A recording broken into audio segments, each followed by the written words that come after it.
प्रभावशाली व्यक्तित्व, प्रखर चिंतक, एक आम भारतीय सा,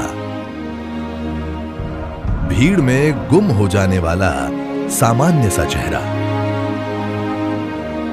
जिनके दुबले पतले शरीर में समाया हुआ था आकाश सा व्यक्तित्व, समुद्र सी गहरी सोच और समय पर परिवर्तन के पदचिन्ह छोड़ जाने की अदम्य क्षमता।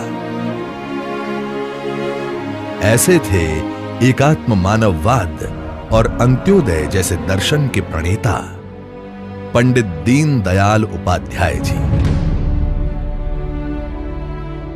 जिन्होंने अपनी पूरी जिंदगी राष्ट्र को समर्पित कर अपने प्रखर विचारों व व्यापक चिंतन से आने वाले समय में राजनीति ही नहीं वरन राष्ट्र नीति की भी नई परिभाषा दी।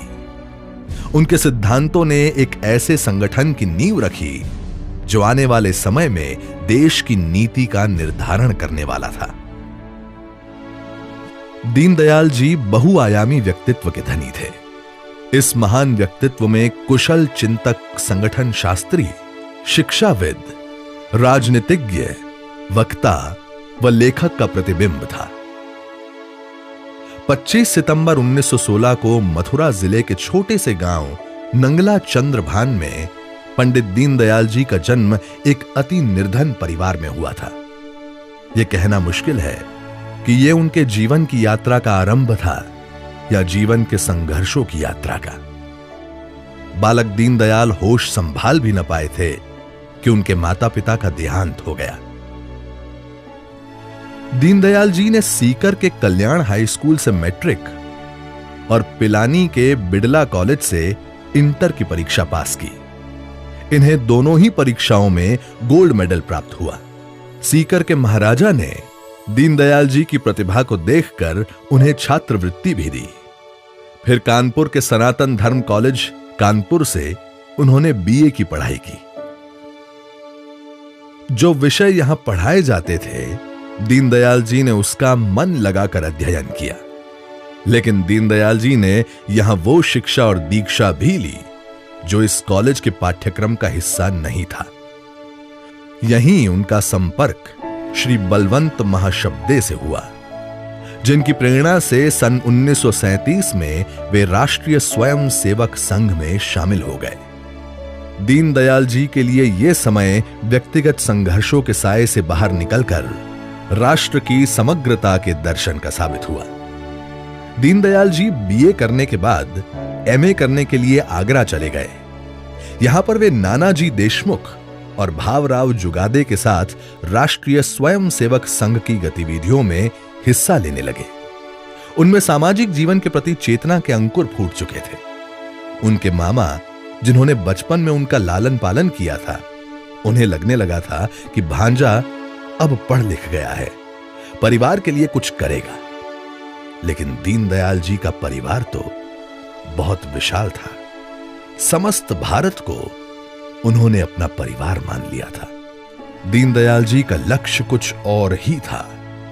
उन्होंने अपने लक्ष्य की प्राप्ति के लिए सिविल सेवा परीक्षा में उत्तीर्ण होने के बावजूद उसका परित्याग कर दिया।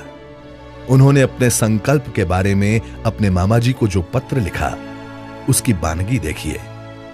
राष्ट्र के प्रति समर्पण की जिद नजर आती है।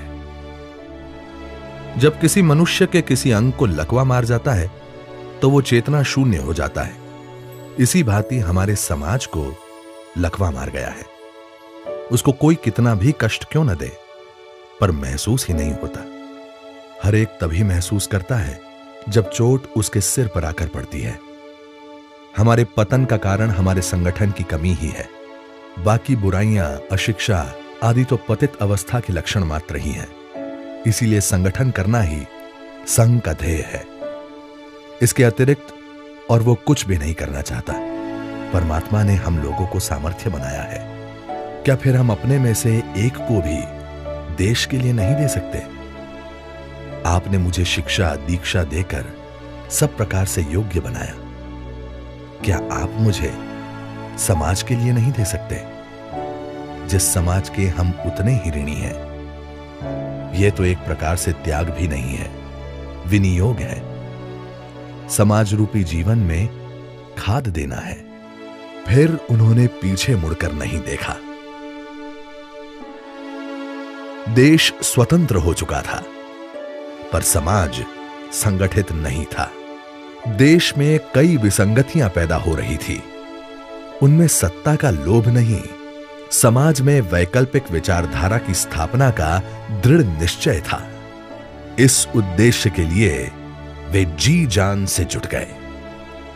दीनदयाल जी के अनुसार भारत जिन समस्याओं का सामना कर रहा है, उसका मूल कारण इसकी राष्ट्रीय पहचान की उपेक्षा है। आर्थिक योजनाओं तथा आर्थिक प्रगति का माप समाज के ऊपर की सीढ़ी पर पहुंचे हुए व्यक्ति नहीं, बल्कि सबसे नीचे के स्तर पर विद्यमान व्यक्ति से होगा। अनेकता में एकता और विभिन्न रूपों में एकता की अभिव्यक्ति भारतीय संस्कृति की सोच रही है। अब दीनदयाल जी की भूमिका बदल चुकी थी। अब चुनौती थी राष्ट्र के पुनर्निर्माण की, जिसके लिए उन्होंने लखनऊ में राष्ट्र धर्म प्रकाशन संस्था की स्थापना की और यहां से राष्ट्र धर्म नामक मासिक पत्रिका का प्रकाशन आरंभ किया। इसके अलावा उन्होंने पांचजन्य व स्वदेश के संपादन में भी सहयोग दिया। अपने सार्वजनिक जीवन में उनकी सादगी और सरलता मानो एक किंवदंती बन गई थी। उनके वैचारिक दृष्टि से ही नहीं, आचार व्यवहार में भी कार्यकर्ता उनसे बहुत कुछ सीखते थे। गंभीर से गंभीर विषय भी अपनी दैनिक गतिविधियों के बीच बड़ी सरलता से निपटा दिया करते। उनकी इन्हीं विशेषताओं के कारण उन्हें राजनीतिक क्षेत्र का दायित्व सौंपा गया। दिनांक 21 सितंबर 1951 के ऐतिहासिक दिन को दीनदयाल जी ने उत्तर प्रदेश में एक राजनीतिक सम्मेलन का सफल आयोजन किया। इसी सम्मेलन में देश में एक नए राजनीतिक दल भारतीय जनसंघ की राज्य इकाई की स्थापना हुई। इसके एक माह बाद 21 अक्टूबर सन 1951 को डॉक्टर श्यामा प्रसाद मुखर्जी ने भारतीय जनसंघ के प्रथम अखिल भारतीय सम्मेलन की अध्यक्षता की। दीनदयाल जी में संगठन का अद्वितीय और अद्भुत कौशल था। समय बीतने के साथ भारतीय जनसंघ की विकास यात्रा में वो ऐतिहासिक दिन भी आया जब सन 1968 में विनम्रता की मूर्ति इस महान नेता को दल के अध्यक्ष के रूप में प्रतिष्ठित किया गया। अपने उत्तरदायित्व के निर्वहन और जनसंघ के देशभक्ति के संदेश को लेकर दीनदयाल जी ने दक्षिण भारत का भ्रमण किया। पंडित दीनदयाल जी की कुशल संगठन क्षमता के लिए डॉक्टर श्यामा प्रसाद मुखर्जी ने कहा था कि अगर भारत को 2 दीनदयाल मिल जाते तो भारत का राजनीतिक परिदृश्य ही अलग होता। इससे पहले कि जनसंघ राजनीतिक ताकत बन पाता, डॉक्टर मुखर्जी की रहस्यमय परिस्थितियों में मृत्यु हो गई। नवजात पार्टी को संभालने की जिम्मेदारी दीनदयाल जी के कंधों पर आ गई। राजनीतिक कार्य करते हुए भी संगठनात्मक कार्य उनके लिए सर्वोपरि था। उन्होंने 1967 में जनसंघ के कालीकट अधिवेशन में पार्टी का अखिल भारतीय अध्यक्ष का पद तब स्वीकार किया जब दल के संगठनात्मक नींव डालने का कार्य पूर्ण हो गया। 11 फरवरी 1968 को वज्राघात हुआ जब सारे देश ने उनकी हत्या का समाचार सुना। पूरा देश शोकाकुल हो गया। लेकिन जाने से पहले वो देश को दे गए एक ऐसा दर्शन जो देश के मानस पटल से लुप्त होने लगा था।